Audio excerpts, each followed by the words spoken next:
From the Evening Standard newsroom in London, I'm Mark Blunden and this is The Standard. I think it's important that, if you do have problems like this, that airports and Border Force in particular have contingency plans in place where they can, if they have to bring in extra staff to make sure that if you do have to go back to manual checks, that the delays are minimised. There were no happy landings after an IT meltdown left passport e-gates firmly closed and many thousands of exhausted travellers stranded. Families with small children were among those crammed into corridors or marooned on planes on the runway, awaiting passport manual processing. The tech failure bricked e-gates to blank screens as Border Force officials processed passengers the old-fashioned way. Some complained of waiting for hours without food and water, or even bedding down on terminal floors as onward transport options were either overcrowded or services had finished for the night. The Home Office blamed a vague, wider system network issue, but said the glitch, which appeared to affect all UK airports, was resolved shortly after midnight on Wednesday. It follows a major cyber attack against the Ministry of Defence, targeting payroll records of 270,000 British military personnel.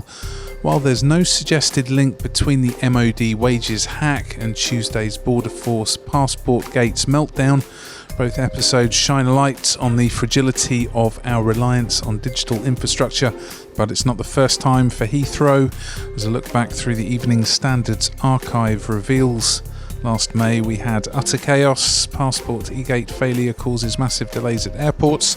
Before that, in September 2021, it was thousands stuck in huge queues at Heathrow as e-gates fail. For the latest on the travel implications for your summer holiday, we're joined on the line by Sean Tipton, spokesperson for travel association Abta.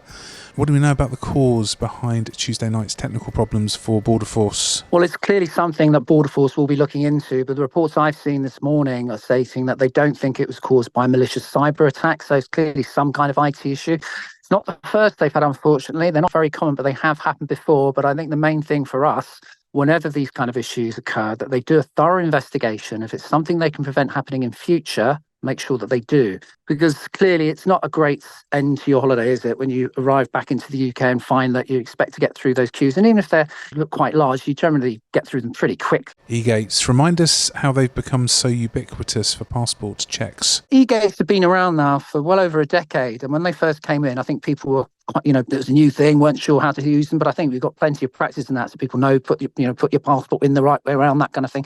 So I travel a lot, and I very rarely see people having problems, which I used to see it all the time, including myself, to be fair. So the reason why they were introduced was basically, first of all, to give many more people the opportunity to get through security faster, and also to a certain extent to replace people having manual checks, which still do exist. But once, obviously, if there is a problem with the e-gates, then you still do have manual checks, and that's exactly what happened. People were having to go and see a person, and they would actually check their passport just in that way. So that's exactly what happened. And I think it's important that, if you do have problems like this, that airports and Border Force in particular have contingency plans in place where they can, if they have to bring in extra staff to make sure that if you do have to go back to manual checks, that the delays are minimised. And I believe that's exactly what happened yesterday. How does the e-gates use feed into the modern travel experience with fewer actual staff around? Well, if you go back to Theresa May, when she was the Home Secretary, well, it's quite a while ago, isn't it now? She did actually cut Border Force numbers. And I think they did a great job in the circumstances. But the thing about the e-gates, though, it has really proved a great boon to the industry,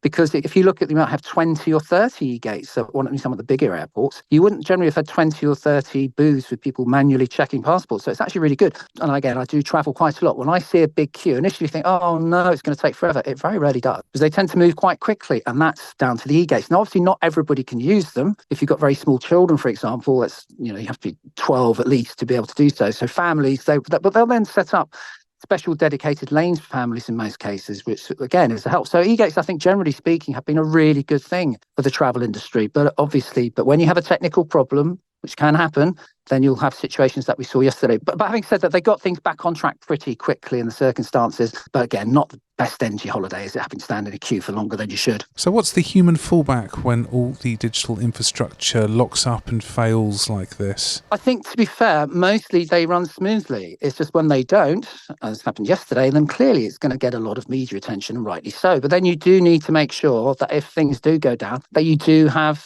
people there. You can go back to the old way of doing things, which is to manually check your passports. But what we're going to see, though, later on this year, the date's still a bit indeterminate, is they're going to be introducing a thing called the electronic entry system for all countries in the EU, which is another Brexit benefit, which means that you will have your fingerprints taken digitally. And I think we're going to see, again, longer queues on arrival. So just bear that in mind if you're travelling out. When this comes in, it's going to take a little bit longer. But in the future, though, that's actually a beneficial thing, because once that data is stored on your passport, you won't physically have to have your passport stamped, which is what has been the case since we Brexited, which is initially it's like going back to the 1980s, isn't it? Having your passport stamped every time you go to Spain. But, as I said, moving forward, even though initially it's going to cause longer queues, it will. It's actually going to be a really good thing, because you won't have to have it physically stamped anymore. Let's go to the ads coming up. Tips to beat the bureaucracy so your summer holiday runs more smoothly. Why not hit follow in the meantime and give us a rating?